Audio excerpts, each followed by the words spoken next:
안녕하세요. 집을 팔아도 빚을 못 갚을 수 있다라고 이야기하고 있습니다.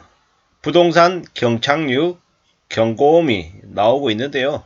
경착륙이 아니라 그냥 상상을 초월할 정도로 부동산 가격이 급락할 우려가 점점 커지고 있습니다.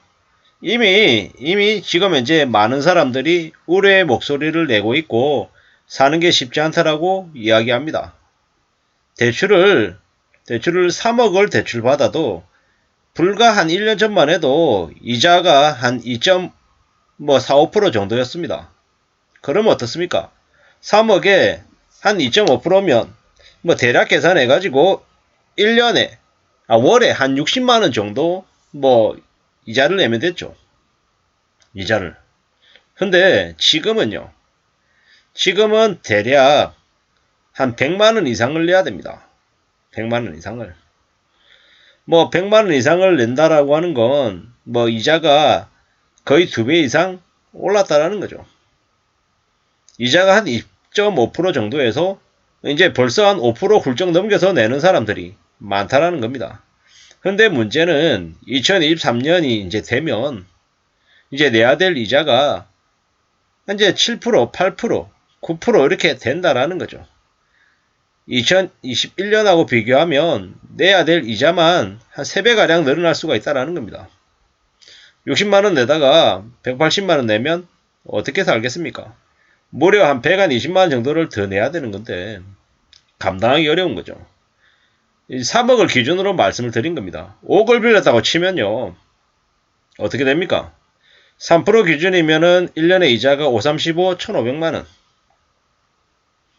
9% 되면요. 5, 9, 45, 4,500만원입니다. 웬만한 직장인의 1년 연봉보다 더 높은 수치가 되는 거죠.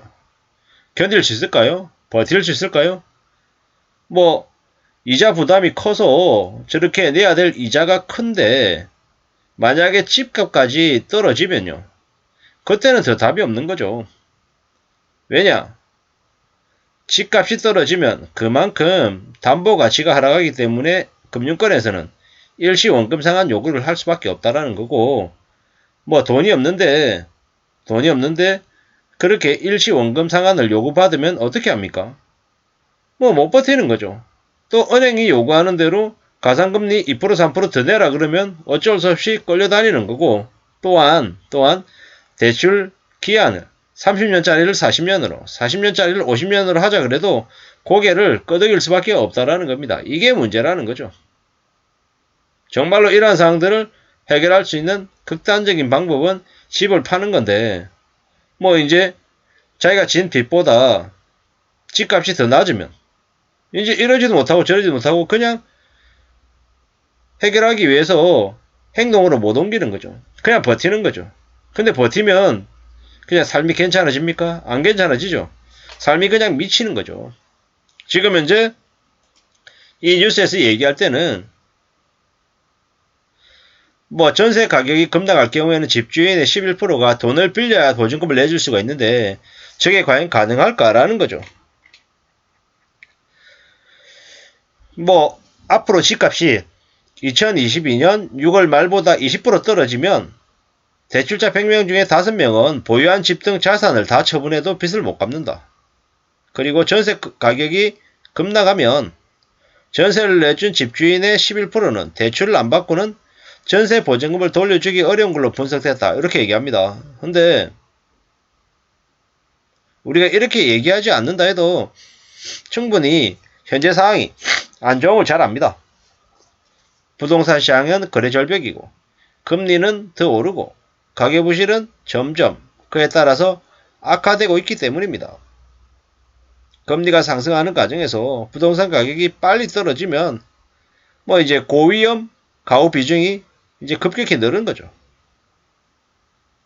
이미 지금 현재 자산 대비 부채 비율이 100%를 넘어가는 동시에 이제 처분 가능 소득 대비 원리금 상환 부담을 초과하는 가구, 그러니까 총부채 원리금 상환 비율 DSR 40%가 넘어가는 가구가 이제 계속 늘고 있다라는 거죠. 고위험 가구 비중이 전체 가구의 4%에서 한 5% 정도로 늘어나니까 별로 크게 안 느껴지지만 이게 실제로는 적지 않은 숫자라는 거죠. 좀 충격이죠, 충격. 뭡니까? 금융안정보고서가 조금 이해하기가 좀 어렵게 되어 있긴 하지만 우리는 이 보고서를 차근차근 계속 읽어볼 필요가 있다는 겁니다. 왜냐? 매우 지금 현재의 현실을 아주 적나라하게 보여주는 자료로 이보다 더한 게 없기 때문인 거죠. 코로나 팬데믹 이후에 집값이 거의 한 40%가량 오른 거죠. 근데 이제 올해 11월까지 한 10% 떨어졌대요. 그러면 어떤 의미입니까? 여전히 30%가량은 올라 있는 상태라는 거죠. 여전히. 근데 IMF에서는 뭐라 그럽니까? 2019년 코로나 팬데믹 이전 대비해서 한 10% 떨어질 가능성이 있다고 얘기합니다. 그러면 무슨 말입니까? 지금 30% 정도 올라 있고 10%더 떨어진다 그러면 지금 가격 대비해서 한 40% 떨어진다라고 IMF에서 판단했다라는 거죠. 이건 통계상에서 얘기하는 수치가 40% 떨어진다이기 때문에 실제로 이제 여파를 미치는 건 매우 클 거다라고 보면 맞겠습니다. 댓글에 뭐라고 있나요?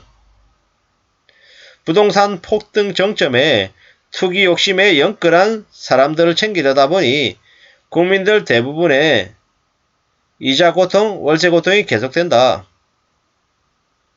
대부분의 국민들은 집값이 하루라도 빨리 정상화되기를 바란다. 폭등할 때는 경착륙 하고 올라갔나. 지금은 하루라도 빨리 거품 빠지는 게 맞다. 이렇게 얘기합니다.